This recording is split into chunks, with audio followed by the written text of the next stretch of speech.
warahmatullahi wabarakatuh. Waalaikumsalam warahmatullahi wabarakatuh. Sedulur Ustadz dan Official Channel juga Pak Haji Hasran BFC. Ini sekarang kita masuk ke tema tentang akhlak gitu ya, maksudnya seperti biasa.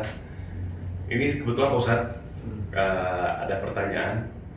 Sebetulnya pertanyaan ini mewakili banyak sekali orang-orang yang bertanya seputar hal ini yang nanti akan kita bicarakan gitu ya. Berangkat dari la haula wala quwata illa billah ya. Tiada daya dan upaya melainkan pertolongan Allah. Apapun itu, menghindari kemaksiatan juga kita harus meminta pertolongan Allah karena kita tidak punya kekuatan untuk menghindari itu ya. Apalagi kalau kita pergi ke tempat-tempat yang memang sudah kayaknya isinya tersurat banget gitu ya. Jangan pernah masuk mungkin, baru melihat judulnya aja udah tahu. Iya benar. Tapi kadang-kadang kan kita ada satu momen di mana mungkin kita ketemu orang ya yang berbeda latar belakang kita tuh berbeda kepentingan, kita masuk ke satu tempat yang mau nggak mau kita melihat itu secara langsung atau ada tawaran dan lain sebagainya, kan kita kadang-kadang aduh ada rasa nggak enak lah. Tapi kan dengan bantuan Allah bisa aja kita tidak masuk ke lingkaran itu gitu ya dengan pertolongan Allah. Nah, termasuk juga ibadah, Pak Ustadz, tidak hanya menghindari maksiat tapi juga ibadah. Kita mau sholat, semuanya juga terjadi atas izin Allah, pertolongan Allah. Betul. Kita mau bisa sholat, bisa apa. Nah, kayak Pak Ustadz, kita pernah bahas ketika adzan hayya 'alas shalah la haula wala quwata illa billah. Iya, betul kan? Betul. Nah, ada dua orang nih Pak Ustadz. Di sini contohnya dua orang. Pertama, orang yang betul-betul belum mau mendekatkan diri kepada Allah, dalam arti orang ini masih jauh dari keimanan dan ketakwaan kepada Allah. Orang yang kedua adalah orang yang berusaha, Allahu a'lam, karena keimanan kita nggak tahu ya maksudnya.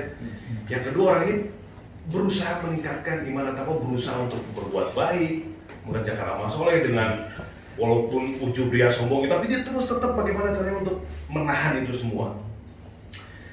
Ketika dua orang ini yang berbeda nih, kalau ini kan mungkin sholat masa bodoh, golongan A yang A nih. Kalau yang B kan, kalau misalkan sholat fardunya ketinggalan ada rasa gelisah, ada rasa nggak tenang dan lain sebagainya. Karena mungkin dia ingin terus dekat kepada Allah. Tapi ada satu momen di mana ketika dia sudah mengerjakan yang wajib, orang yang masih berusaha meningkatkan iman ini, Pak Ustadz, momen ketika dia sudah melaksanakan sholat wajib, untuk melaksanakan sholat sunnahnya itu sebetulnya bukannya tidak mau, bukannya berat, tapi ada satu hal yang akhirnya nggak jadi aja gitu. Jadi niat sudah, kemudian ada waktu, kemudian ada satu hal yang Allahu a'lam, apa itu memang bingung, apa ini males, apa memang orang yang berusaha meningkatkan iman ini masih dalam godaan juga tetap ya, atau seperti apa, sehingga ibadah sunnahnya ini belum bisa dikerjakan sebagus yang wajib. Lebih pada faktor internal ya, bukan eksternal. Lebih pada faktor internal. Kenapa bisa begitu? Eksternalnya yang mana Pak Haji? Eksternal misalnya ada godaan, ada Godaan cewek, luar. ada istri lewat eksternal. lagi. Wah, iya, itu juga. Iya, itu godaan sih jatuhnya sih. Masa jam-jam asar sih? Ya. Kayak orang mau tahajud, orang ini sebetulnya ketika dia wajib, misalnya katakan tepat waktu. Iya. Ketika dia mau sholat dua kok kayaknya ada aja halangannya gitu, sehingga tidak jadi. Tapi dari dia sebetulnya udah ada, dua pun begitu. Ini sebetulnya apa ini kembali ke yang tadi, Ustaz, semua terjadi atas izin Allah dan semuanya itu seperti Allah. Apakah di saat orang itu meningkatkan iman dan takwa, Allah tuh punya kapasitas untuk mengatur kebutuhan ibadahnya dia, atau memang orang ini memang, tapi kok dibilang malas enggak? Nah ini tuh gimana nih Pak Ustadz nih? Mungkin sebelum Ustaz mau memperkuat apa yang diceritakan Mas Bobi, ini ada seorang laki-laki dan suami tinggal di Jeddah dari Jawa Timur. Sudah 10 tahun di Jeddah, setiap tahunnya dia berniat naik haji, tapi setiap mau berangkat haji itu selalu gagal Ustaz. Selama 10 tahun. Di titik mana? Belum tahu, dia sendiri tidak tahu kenapa dia tiba-tiba gagal, padahal niatnya tinggal melangkah ibaratnya karena dari Jeddah ke Mekah gitu kan, tapi selalu gagal selama 10 tahun. 10 tahun misalnya itu nggak naik Itu haji. ya. Oke, saya mencoba menjawab. Silakan Pak Ustadz. Alhamdulillah. Ini pertanyaan sangat bagus sekali Mas Bobi, Pak Haji Hasan. Itu pertanyaan-pertanyaan yang kalaupun menjawab itu harus bisa gerusa-gerusu ya. Pada waktu kalau azan itu hayya 'alas sholat, hayya 'alal falah, itu kan kita menjawabnya la haula wala quwata illa billah. Tidak ada daya dan kekuatan apapun yang terjadi kecuali atas izin Allah. Nah, ini sebenarnya pada saat azan itu dikumandangkan, artinya adalah kita diminta untuk mengerjakan sholat dan diberi kebahagiaan oleh Allah, kemenangan oleh Allah Ta'ala. Satu yang harus kita ketahui, kita tanamkan dalam hati kuat, kita bisa sholat dan kita bisa bahagia atau menang, itu semuanya atas izin Allah. Berarti maksudnya ini adalah jangan ada kesombongan. Intinya adalah untuk orang yang sudah bisa melaksanakannya. Kuncinya jangan ada kesombongan. Jadi seseorang yang dia merasa sholatnya lebih hebat dari orang lain, selesai dia sudah, dia terkena. Sebenarnya dia merasa hebat, dia bisa sholat melebihi orang lain, itulah sombongnya, itulah setannya. Bahwa disitulah titiknya orang-orang tersebut, bahwa dia sholat itu sebenarnya atas izin Allah. Tidak ada kekuatan dan daya dia kecuali atas izin Allah. Coba mau sholat, kemudian dia blank hand atau mulutnya nggak bisa ngomong, dia ngaku, umpamanya seperti itu. Dan banyak kasus yang seperti itu. Skizofrenia, dia tahajud, ada yang ngomong Tuhanmu mana, nggak bisa. Benar. Sedih. Benar. Nah, itu tidak ada kekuatan. Makanya bagi kita, siapapun orangnya juga saudara kita, jangan merasa sholat atau ibadah kita itu lebih baik daripada orang lain. Itu sudah diceritakan salah satunya di dalam Quran, dan di ayat-ayat Quran itu banyak, wala tajassasu wala yattabi'ukum ba'dahu, itu jelas. Jadi nggak boleh kita mencari kesalahan orang lain, dan jangan merasa kelompok kita, golongan kita itu lebih benar daripada mereka. Nggak boleh. Nah, ini salah satu, itu udah ditulis, makanya itu benar jawabannya. Dan kalaupun kita itu diberi kebahagiaan, kalaupun kita itu ada kemenangan, itu tidak lain dari Allah Ta'ala. Apapun kemenangannya, kita diberi nikmat, itu dari Allah. Dan kalau dari Allah itu berarti ujian. Kita diberi kemenangan, itu dari Allah. Kalau itu dari Allah berarti itu ujian. Jangan ada ujub, jangan ada riya, jangan ada sombong. Kita nggak ada punya kekuatan apapun. Nah, itu makna dari azan yang sebenarnya bisa kita terjemahkan banyak hal. Kita diberi kekuatan oleh Allah Ta'ala untuk bisa belajar. Kita bisa belajar, kita bisa hafal ayat-ayat Allah, hadis-hadis Nabi. Kita diizinkan oleh Allah Ta'ala berdakwah, itu pun atas izin Allah. Nggak bisa saya begitu, nggak bisa juga. Nah, kalau dalam hal ini adalah dalam menjalankan sholat sunnah, khususnya sholat sunnah ya, sebenarnya bukan berarti tidak mampunya seseorang melakukan sholat, tidak mampunya seseorang bisa berangkat haji. Nah, ini majazan. Ya, memang sih, tapi jangan dikaitkan dengan la haula wala quwata illa billah. Jangan dikaitkan langsung di titik itu. Itu yang harus belajar. Kenapa? Tidak ada daya dan kekuatan apapun yang terjadi kecuali atas izin Allah. Bukan di titik itu. Di titik itunya itu adalah umpamanya mau seorang mau berangkat haji. Ya, kalau Pak Haji Hasan tadi bilang kenapa? Kenapa saya tanya kenapa? Gak tahu, dia sendiri juga gak tahu. Oke, kalau mau berangkat haji di luar tabrakan sehingga dia masuk rumah sakit, ini kan beda. Ada yang diceritakan tabrakannya. Nah, itu Nah itulah, walaupun niat itu berangkat haji, tetapi karena tabrakan, kecelakaan atau apapun, nah itu baru dijawab oleh la haula wala quwata illa billah. Benar, di titik hajinya. Tapi kenapa kita mau melakukan atau orang itu mau melakukan suatu perbuatan baik, kok tabrakan? Nah itu harus dikorek. Itu harus dikorek. Oke. Kenapa seperti itu? Kenapa sampai iya. Kan berangkat haji kan baik, Iya. pasti Allah itu banyak setujunya. Tetapi kan nggak pernah tahu, nggak pernah terkuak. Kenapa waktu mau berangkat haji kok malah tabrakan? Kenapa mau berangkat haji malah masuk rumah sakit, masuk IC, nggak bisa ngapa-ngapain? Kan ada, walaupun nggak banyak tapi ada.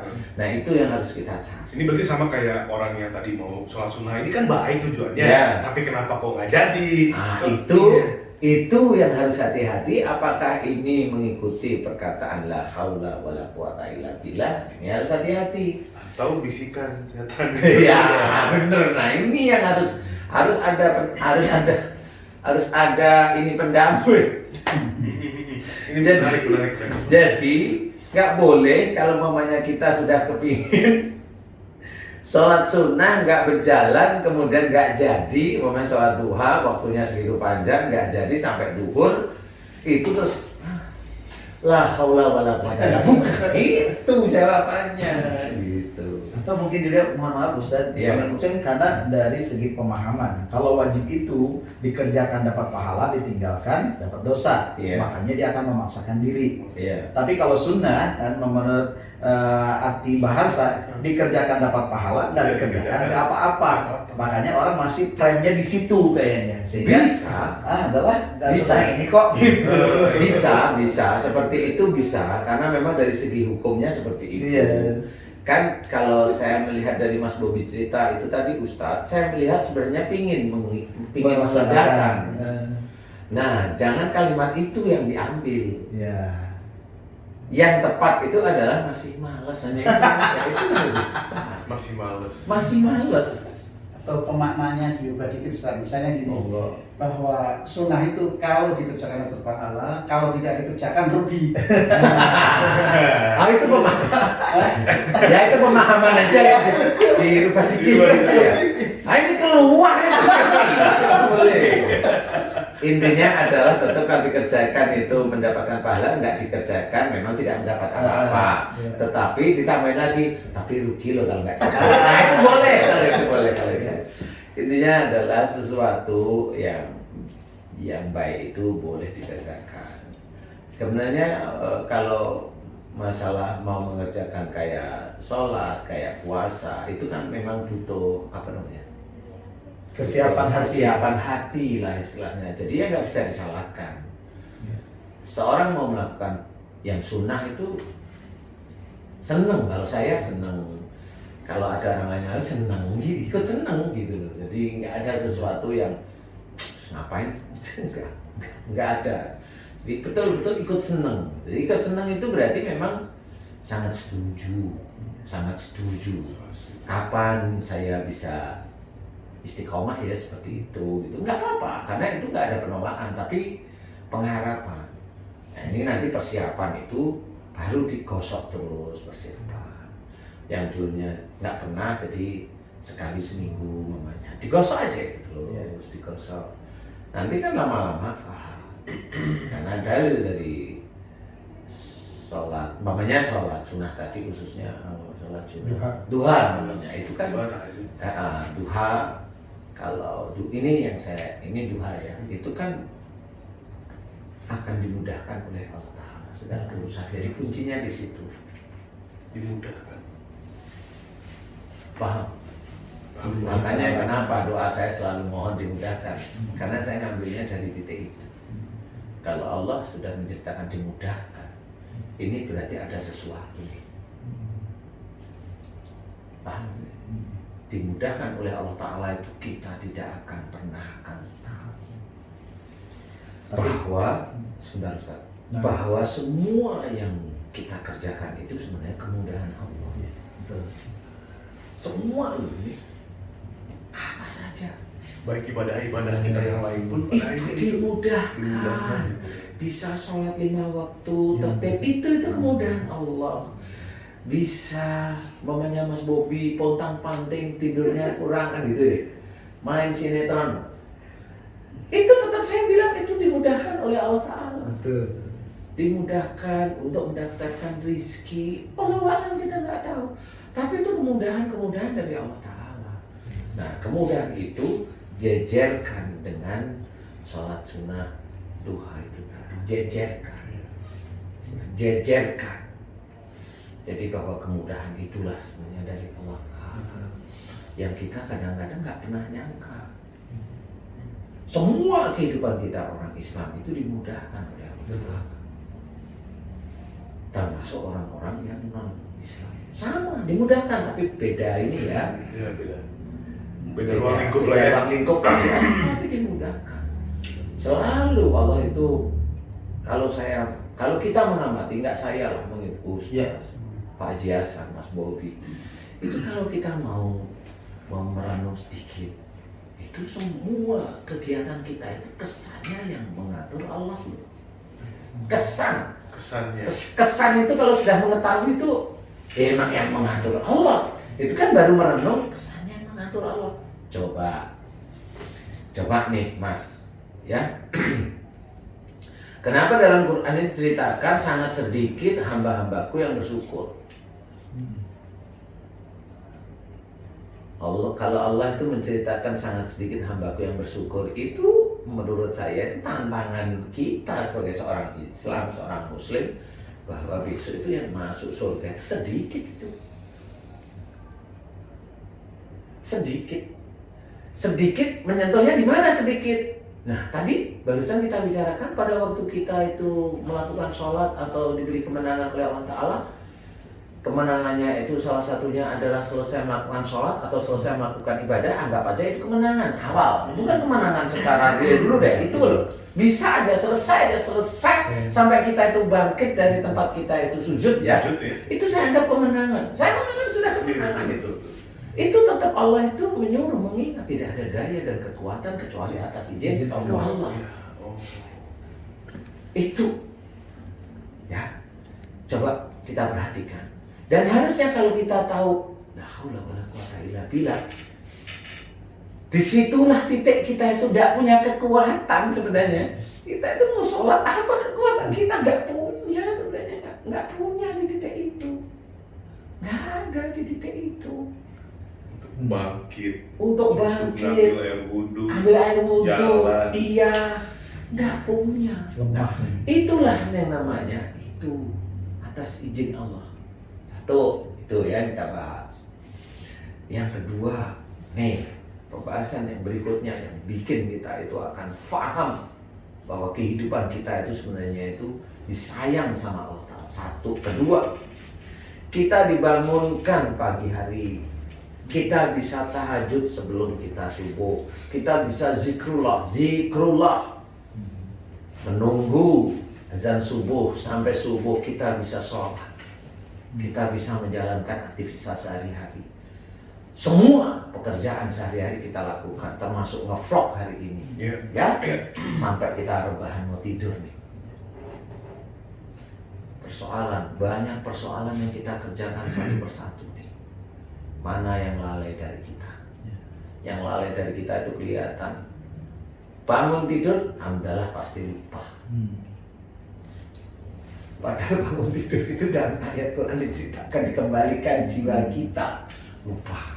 Alhamdulillah di ahyana ba'da Itu pasti lupa. Bangun aja gerayang-gerayang HP kan gitu biasanya nih. Tuh lupa. Kamu pasti iya, ketawa kayak saya.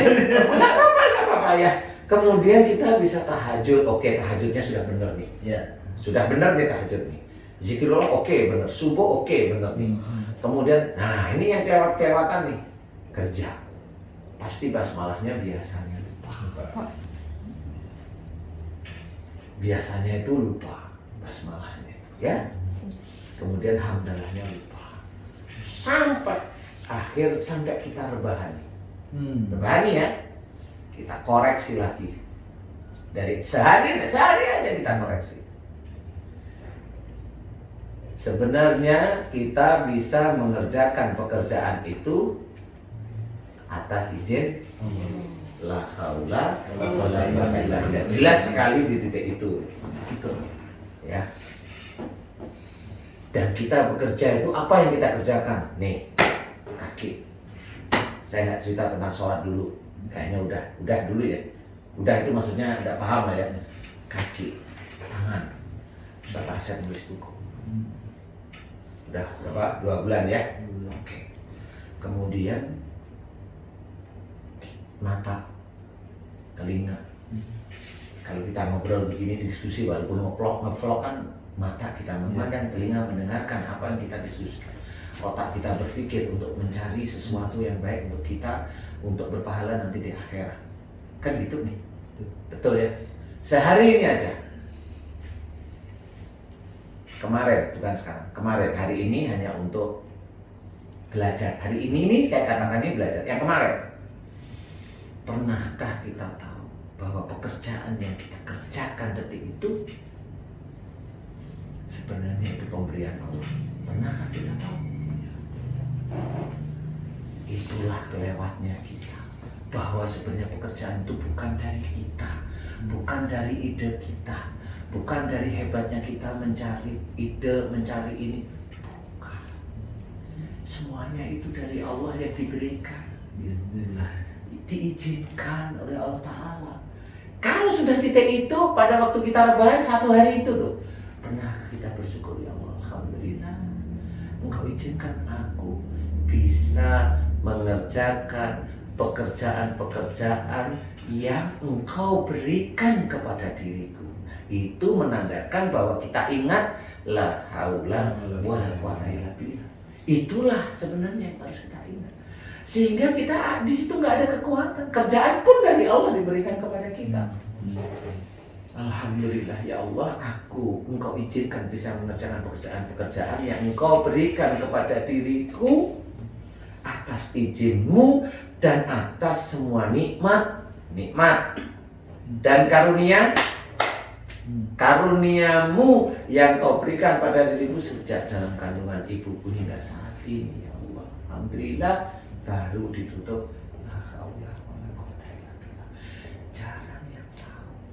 Jarang orang itu paham bahwa yang dikerjakan sehari-hari itu adalah sebenarnya dari Allah Ta'ala semua. Termasuk kita yang dakwah itu dari Allah.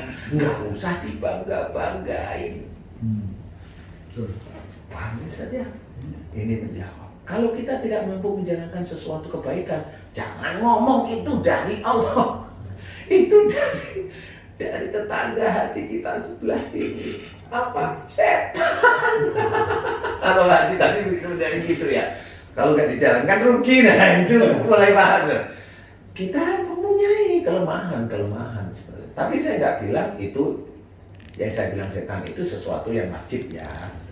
Kalau yang sunnah sih, monggo silahkan. Nah, ini sehari-hari yang tidak pernah kita lakukan, tidak pernah kita doakan kepada Allah Ta'ala, dijawab oleh Allah Ta'ala. Seberapa banyak orang Islam yang paham bahwa kehidupannya itu sebenarnya diberi nikmat, diberi keenakan sama Allah Ta'ala. Disitulah Allah menceritakan dalam Quran, sangat sedikit hambaku yang bersyukur. Disitulah nanti yang masuk surga memang sedikit. Makanya luas, katanya surga itu luas-luas. Kenapa? Pengisian Pengisiannya sedikit masalahnya. Dan emang benar. Ramadan tanggal tua ya. Emang benar. Makanya Mas, gimana nih? Kamu jadi lemas sih? Jadi itulah sebenarnya kita harus memahami bahwasanya sesuatu yang kita tidak mampu kerjakan, sesuatu yang tidak mampu kita kerjakan, jangan mencari-cari alasan itu dari Allah. Hanya itu aja. Karena itu bukan ranah kita. Itu bukan ranah Allah. Itu ranah kemalasan, kebodohan, ketidaktahuan kita aja. Atau mungkin juga karena ketidakbiasaan, Ustaz. Iya, salah satunya kan itu. Kemalasan. ketidaktahuan, Iya. kebodohan kita di titik-titik itu aja sih sebenarnya. Kemudian ada juga kan yang seperti ini, bahwa konotasinya sudah niat saja itu sudah berpahala gitu. Ya memang hadisnya ada seperti itu. Memang diceritakan. Dan Bukhari Muslim juga begitu, tetapi kan bukan begitu. Iya betul. Maksudnya. Ada kala seperti itu. Ya. Mungkin kita juga harus paham tentang niat dan azam sebetulnya. Nah kalau misalnya saya nanti mau sholat duha, itu bukan niat, namanya azam. Azam itu artinya rencana. Niat itu adalah qasdu syai'in muqtarinan bi fi'lihi. Jadi niat itu adalah ucapan yang diingin dengan perbuatan. Ketika Allahu Akbar sholat sunnah itu sudah niat, bukan azam lagi. Nah selama ini konotasi kita, pemahaman kita, ya udahlah dengan hari nanti mau sholat doa aku udah dapat pahala, udah cukup Dan kayak. niat. Sebenarnya niat tadi itu kayak tadi berangkat haji sudah niat, tabrakan. Nah itu maksudnya. Jadi niat itu seperti itu. Itu ada. Jadi bukan di titik. Cuma kalau tadi yang menjawab pertanyaannya Pak Haji Hasan ini, saya agak curiga dikit ya.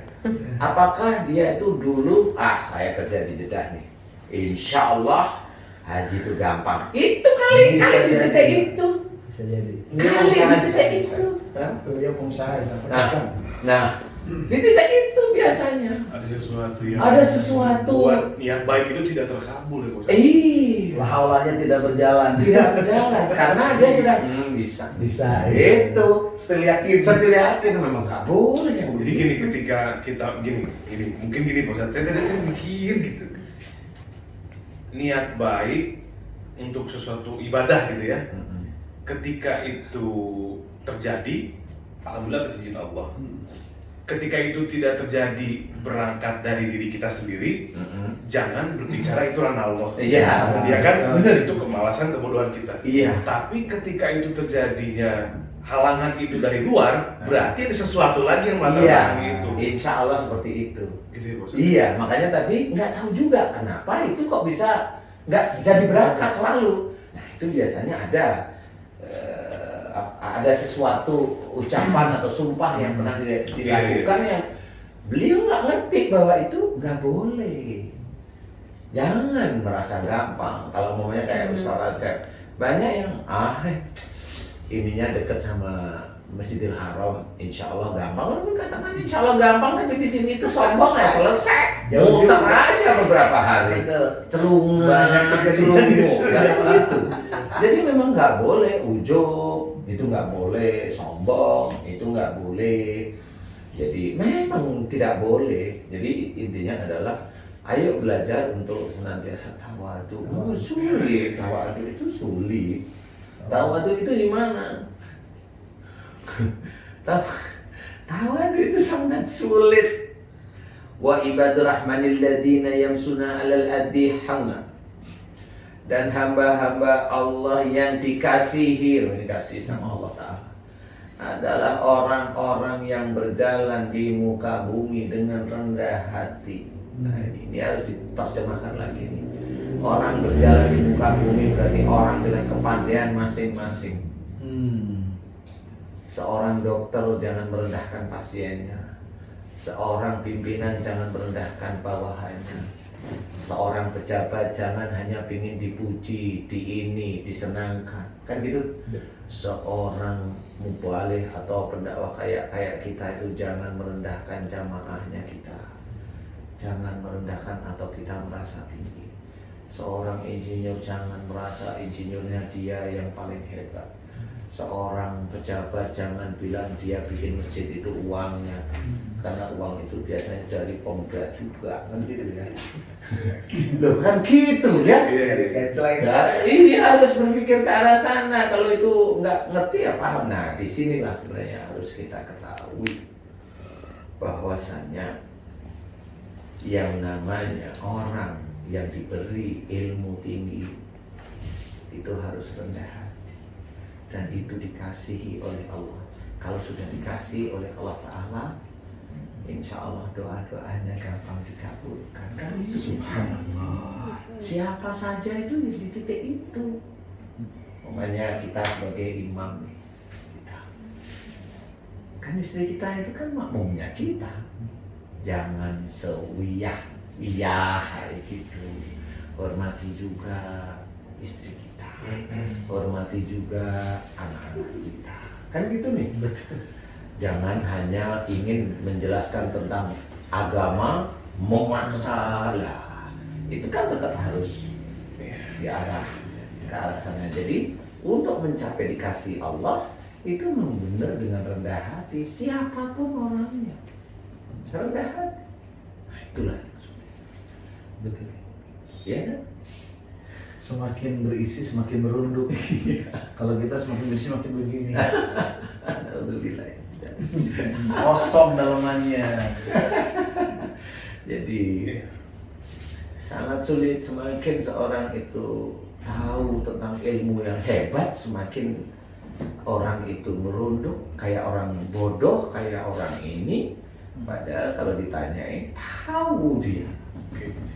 Ada satu hal yang bagus dari perkataan Einstein, dari Einstein itu siapa? Robert Einstein yang menemukan rumus-rumus itu. Oh.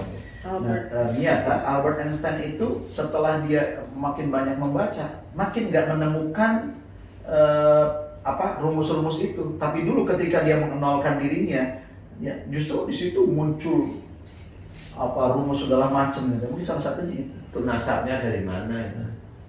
Nasabnya dari Karena kalau ada orang pintar itu selalu tanyain gurunya itu siapa, lah kan bingung.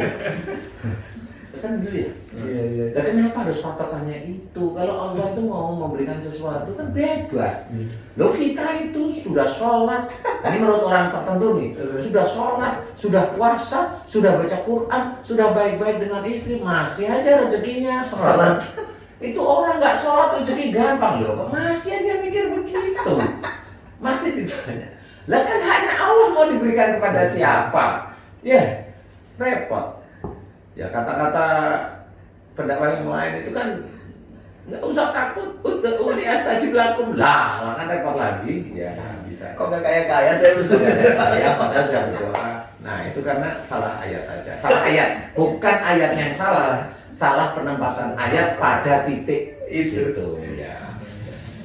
Jadi begitu. Waduh, ini memang bahasanya susah kayaknya. Ini dialami oleh Mas Bobi sendiri sehingga tidak bisa berkata-kata.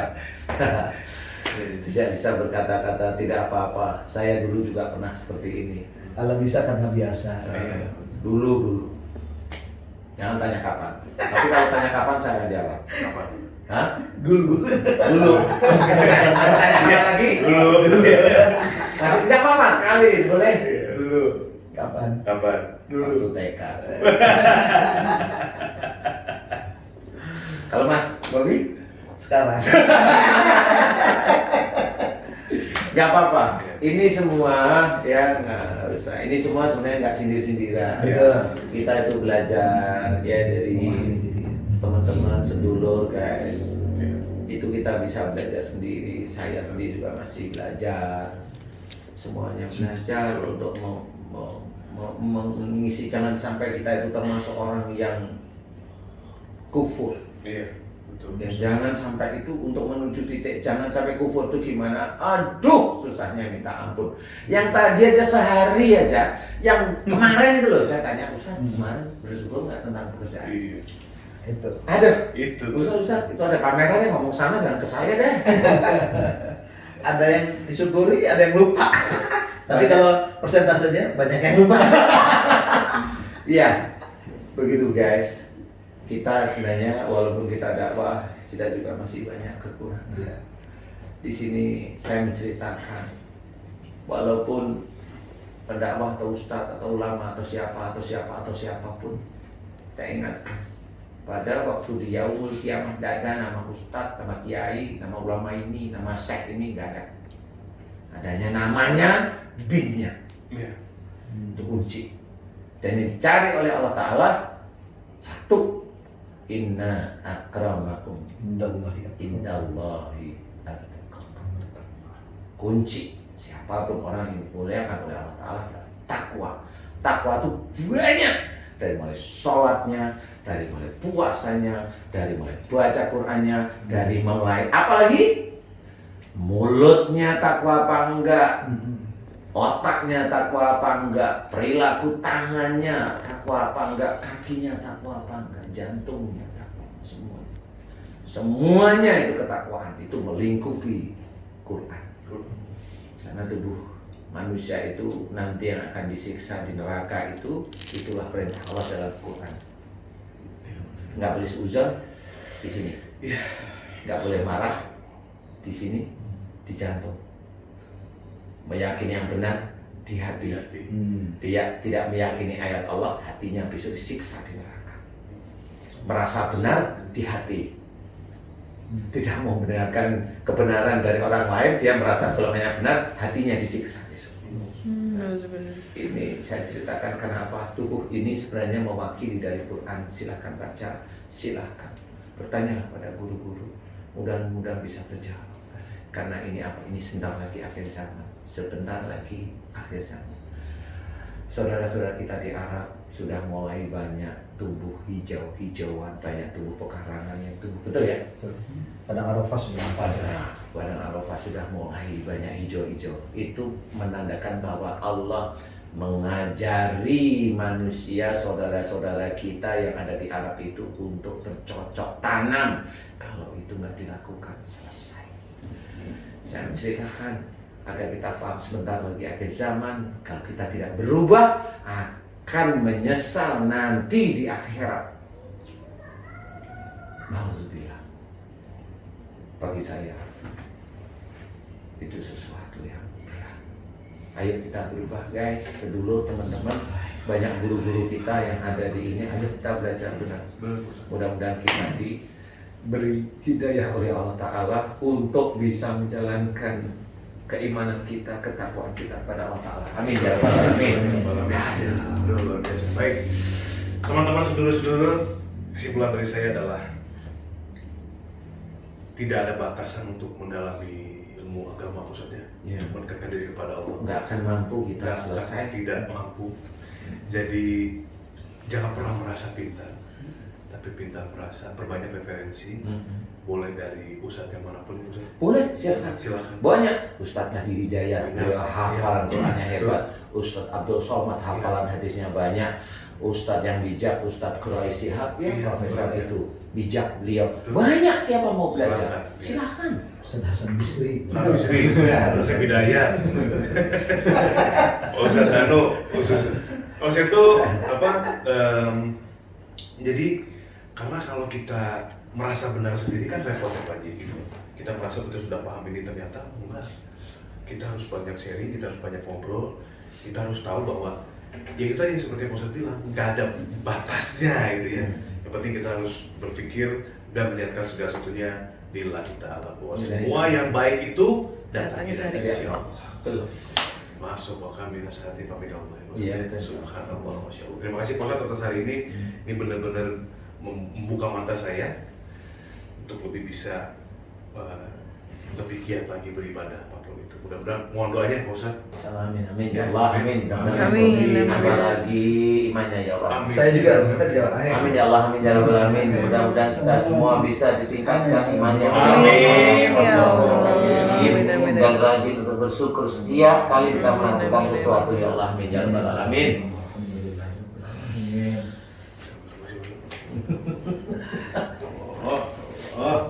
Ya,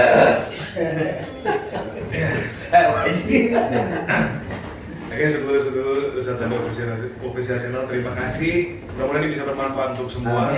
Tidak hanya untuk kami yang ada di sini, tapi juga untuk seluruh sobat yang menonton, sedulur-sedulur yang menonton. Jadikan pahala bagi yang menonton dan bisa dikerjakan sehingga mendapatkan pahala dari Allah Subhanahu wa Ta'ala. Amin ya Allah. Sekali lagi terima kasih. Sampai ketemu lagi. Assalamualaikum warahmatullahi wabarakatuh. Waalaikumsalam warahmatullahi wabarakatuh.